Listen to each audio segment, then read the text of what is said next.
Time travel and time loops are a subject that always interests me, even though time manipulation is a concept often done quite poorly. Luckily, this is not the case for Happy Death Day. Hey, it's not my birthday, and now I go review yet another movie. Wait, what? While Groundhog Day wasn't the first piece of media to tackle the time loop, it was the one that made it popular.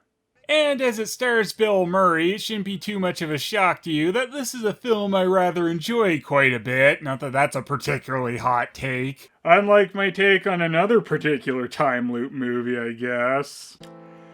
It has to be done. It's too late for you. I'm sorry. Oh, jeez, he's still doing that? That Triangle review was over 9 years ago. Get over it, man. 9 years?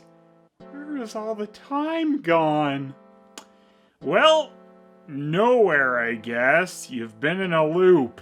Then why do I look as old as you? 'Cause I'm not gonna CG my stupid face a little bit younger for this crappy bit. Get out of here. Time loops. What a waste of time. So let's go into the history of time loops a bit. Groundhog Day came out in 1993, though almost a year before that, Star Trek The Next Generation would do the episode Cause and Effect, which had the Enterprise exploding and then everyone reliving that same day over again until they could stop it. The television movie 1201 came out in 1993 like Groundhog Day. However, this movie is based on a short story by Richard Lupoff, which was also made into a short movie in 1990 called 1201 PM, starring Kurtwood Smith. I am the only one that knows he's repeating the same hour. Apparently, the creators of 1201 briefly tried to pursue legal action against Groundhog Day as they believe it ripped them off, but ended up dropping it. The earliest film that seems to get brought up in the time loop discussion is the 1933 film Turn Back the Clock. Though that film isn't really about a repeated loop, it's about a man being bitter about his life and then getting the chance to relive the past 20 years and then realizing he had made the right choices originally. Also, the Three Stooges sang at his wedding. What? Stupid 30s? It's time to stop living in the past, man, and live in a loop. While Happy Death Day does borrow some concepts from Groundhog Day, it puts its own spin on them and marries the concept to the slasher horror genre and ends up being a pretty fresh take on it. One of the things that makes this film so successful in my opinion is Jessica Ross' portrayal of the main character Teresa, aka Tree. Her character has an arc starting as a rather miserable person but ends up growing to be much more likable as reliving the same day over and over gives her the chance to reflect on how she lives her life and treats the people around her. And you know, having some character growth and some actually likable people helps me get invested in the story. It's of course very similar to the arc that Bill Murray's character Phil Connors has in Groundhog Day, with him being a pretty miserable prick at the beginning and learning to put a little love in his heart by the end. Phil Connors, Ned? But Happy Death Day has a different story to tell and spin on this, so even if you know Groundhog Day, you should still get something out of this movie. This movie was actually stuck in development hell for quite a while, as it was originally announced in 2007, titled Half to Death, and was going to be produced by Michael Bay and star Megan Fox. I'm glad we got Happy Death Day 10 years later instead. So I really enjoyed how the character of Tree would normally just be categorized as one of the mean girls in a slasher and likely would have been killed off around the point of her first death in the film. Can I help you? Why don't you go try this with one of the heifers at Delta Gamma? They're into cosplay.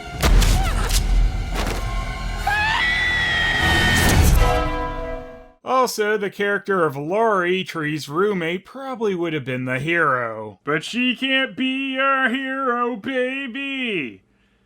That was a dumb joke. Hey, it's not my birthday, and now I go review yet another movie. Wait, what? Reminder to self, change ringtone. Also write better jokes. This is kind of a minor quibble I have with the movie, but the loop day is Tree's birthday, and it's not a happy time for her, yet she's got a ringtone about it being her birthday. It is mentioned that Lori apparently changed the ringtone on Tree. I assume you changed my ringer too. Who, me? No. I guess this must have happened at the party the night before the loop day, but I don't get why Tree wouldn't immediately want to change that.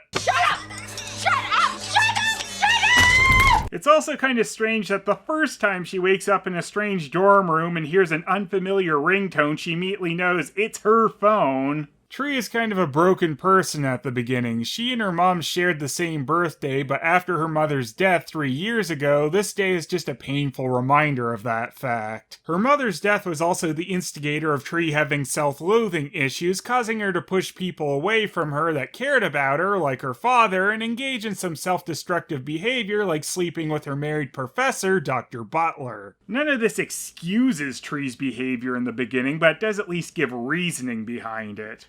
And it also helps to give reason why Tree, given this chance to really view the kind of person she's become by being stuck in the time loop and getting to dwell on her actions, would be repulsed by them and would eventually want to make a change. An interesting thing about Tree's time loop is it seems to be death-based rather than time-based. Tree never has time loop on her before dying and acts under the assumption that if she doesn't die during this day, it'll break the loop. This gets used to good effect when during one loop, Tree seemingly has her killer subdued, but after so many loops she's gotten close to Carter, the man whose dorm room she keeps waking up in, and he, trying to save Tree, got himself killed.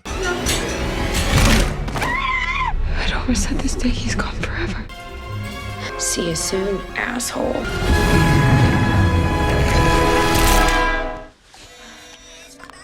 Tree killing herself here to reset time isn't a completely consequence-free act, which really shows how much she's grown and cares about people by this point in the movie. After a montage of a bunch of deaths where Tree is following around different people to try and figure out who her killer is, she ends up passing out shortly after a new loop has started, and we find out that some of the damage from her deaths is carrying over with her. And these are signs of major trauma, given the severity of the scar tissue and the size of the lesions. Technically, you should be dead. Ugh, stupid game genie. I thought I was playing with infinite lives, but really it's just a high number of lives. It's not the same thing. This ups the stakes a bit, seemingly limiting how many more times Tree can afford to die. Though I suppose it's still a few more times than most people can afford to die. Tree's damage carried over through the loops is a little confusing as well, since she still dies a few more times after all the damage causes her to pass out and get taken to the hospital, yet she never gets affected like that by it again. And I'm pretty sure that blowing up in a car is a bit more extreme than a bat to the head. Of course, it'd get kinda old if Tree had to be taken to the hospital at the beginning of every loop after this, and still, I think the carryover damage was a good idea. Happy Death Day kinda has the time loop staple, the first loop being the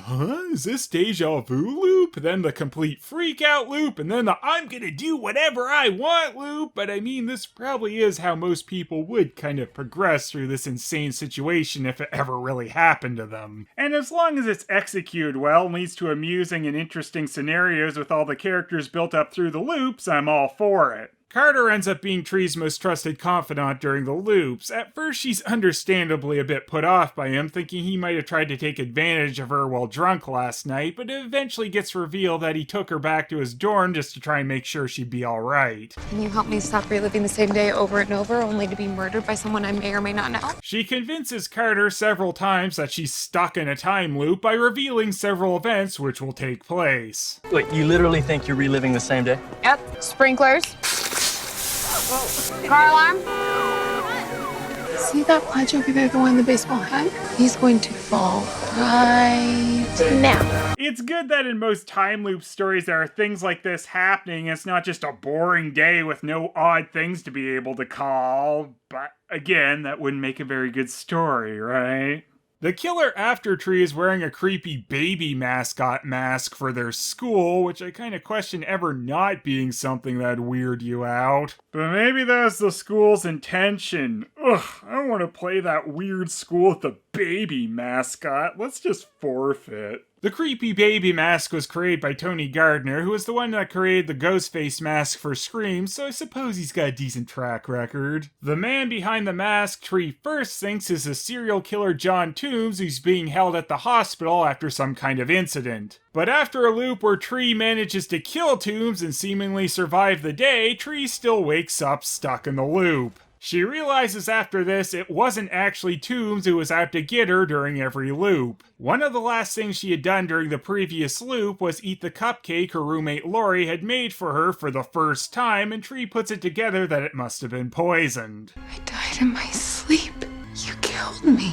I gotta say though, I find it highly unlikely that Tree would have been home that quick to eat a cupcake after putting several bullets in someone earlier in the night. Now, while I like the twist that the person who would seemingly be the hero normally ends up being the villain, I wish her motivation was a little bit stronger. I know I've been a bad roommate, but isn't this a bit much? What the hell? Maybe because you wouldn't stop sleeping with him. Gregory? You've been killing me over some stupid guy? So, killing over a guy's at least called out as being lame in the movie, but still, it is kinda weak. However, it's clear that Lori is also just extremely unhinged. And I suppose she'd have to be for Plan A to be Poison Cupcake and Plan B to be chase Tree around like the Terminator wearing a baby mask and pin it on a serial killer that you've set free. I also kind of wonder how exactly Lori was always able to track Tree down wherever she went during all the loops. If she had installed something on Tree's phone while changing the ringtone to track her, that makes sense, but that's just me coming up with something. And even though I have these nitpicks about some of the plot elements in this movie, it's an enjoyable enough ride that I'm willing to go along with it. While there are some cliches in here, I feel that the execution makes up for them, and the fact you really see some growth in Tree during the loops, and by the end she strives to put right what once went wrong. I'm ending this. Anyway, I can't change what I've done, but I can start trying to be a better person today. Don't expect me to let you coast by my class now. Already dropped it.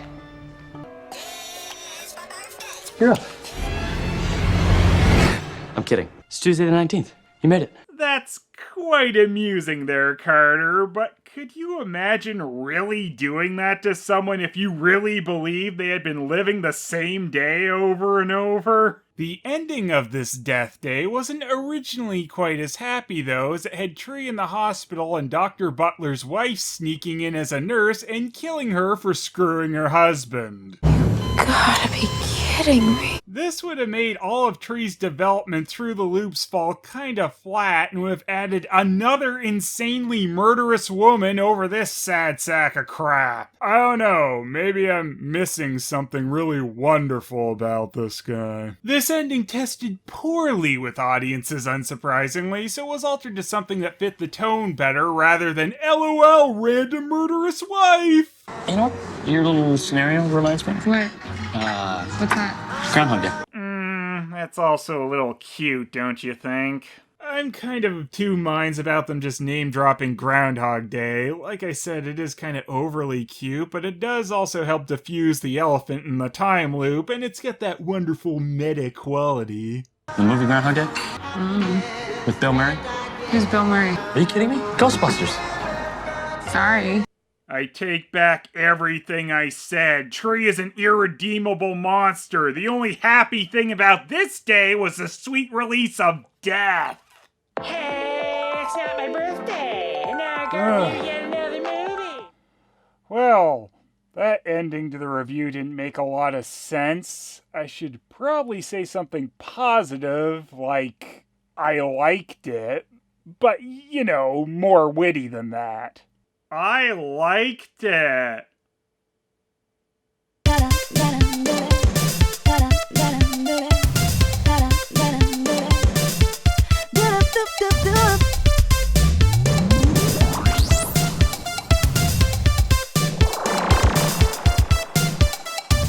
I don't like this movie, doesn't look too friendly. This bootleg is so fake, that toy is gonna break. Famous, don't let me down, you need to be around. Grab that chocolate pizza, I even like because I want. Famous so famous, bring on more comedy. Famous so famous, and animation movies. Famous so famous, what really is so fun. Famous so famous, what's your opinion about?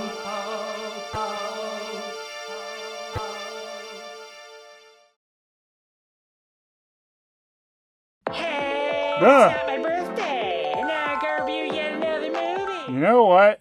If I'm stuck in a time loop, I'm gonna catch up on some sleep.